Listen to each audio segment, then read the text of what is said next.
김건희가 컴백해서 여론이 악화될 기회인데 우원식이 국회의장이다. 저는 가장 화가 나는 것은 당심이 이렇게 압도적인데 국회의원 당선자들이 이런 식으로 짬짬이를 친 게 더 황당합니다. 굉장히 아쉽지만 민주당 지지율이 소폭 하락할 가능성도 저는 보여집니다. 솔직히 이번에 김진표도 난리를 치며 최악이었지만 우리는 박병석을 잊지 못합니다. 검경 수사권 조정안 관련해서 여야 원내대표가 합의한 것도 본인이 중재를 한답시고 누더기를 만들어서 결론적으로 더 나쁜 상황을 만들었습니다. 결국 6대 주요 범죄 수사권은 여전히 검찰이 직접 수사권을 쥐고 있고 대신 자범에 대한 수사권만 경찰에 넘겨 검찰 수사 인력은 도리어 남아 돌아가서 이재명 대표 수사에 더 많은 검사들이 투입되는 상황으로 이어진 것입니다. 그런데 우원식이다. 저는 잘 모르겠습니다. 관련해서 이 예언을 다시 들으니 두렵습니다. 남은 3년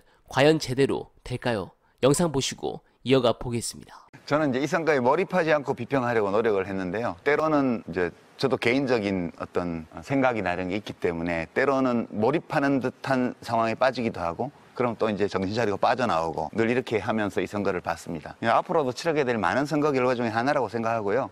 이 선거 결과가 현실을 못 바꿀 겁니다. 그러나 이거 제도적으로만 보면 이 결과가 현실을 못 바꾸지만 이 민심에 대해서 국정을 책임지고 있는 분들이 어떻게 이 민심을 받아들이냐에 따라서는 이 선거 결과가 세상을 조금이라도 더 바꿀 수는 있습니다. 어느 쪽이 될지 모르는데 저는 비관적인 쪽이에요. 그러니까 저의 비관이 틀렸기를 바란다. 이런 마음으로 이번 선거 결과를 본 소감을 요약해 보겠습니다. 네, 그리고 이건 말씀을 안 드릴 수 없겠습니다. 검찰 인사로 자신을 수사하던 수사팀 전체를 좌천시키자 건희가 공식 컴백했습니다. 이거 너무 노골적이지 않습니까? 바뀐 수사팀은 자신을 전혀 건드리지 않을 것이란 확신이 있는 겁니까? 그럼 묻고 싶습니다. 국민은 두렵지 않습니까? 김건희는 국민의 시야에서 몸을 숨긴 것만 벌써 3번째입니다. 그때마다 관심이 좀 줄었다 싶으면 슬그머니 다시 등장해 이전보다 더 후한무치한 행보를 선보이곤 했습니다. 그래놓고도 사과 한마디 없습니다. 도무지 부끄러움이라곤 모르는 태도입니다.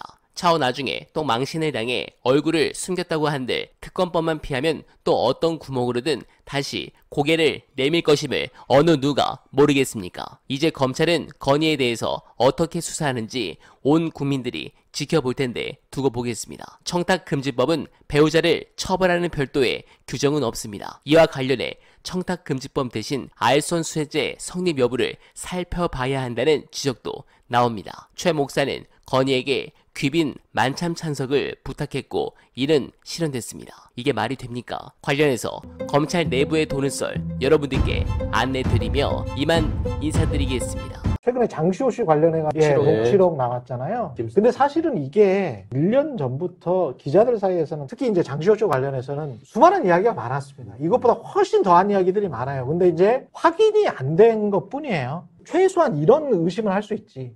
검찰이 피의자와 우리가 상상하지도 못하는 거래를 통상적으로 특수부 애들은 하는구나. 영화에서 보듯이.